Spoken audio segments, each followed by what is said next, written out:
มือใดก็มาจอบแต่มากอกนี่แหละทุกคน ตีสี่ออกบ้านตีสี่มาจอบเก็บมากอกเสียบแม่นเสียบหลาย แสบคักแสบแน่นะเอาจอบอันนี้ผู้ใดก็มาจอบต้นนี่สงสัยไทยบ้านนี้เพิ่นก็มาหาไปขายคิดว่าเอามาใส่ไปจากหน่วย อ่ะทุกคนเก็บมากอกก่อนนี่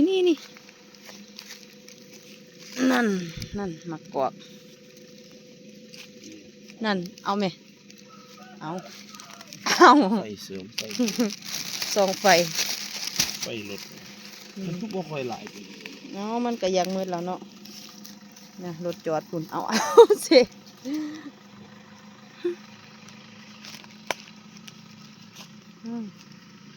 ไปเอาขอตัวเก็บมากอกก่อนเด้อทุกคนตอนนี้ก็เวลาตี 4:44 นาที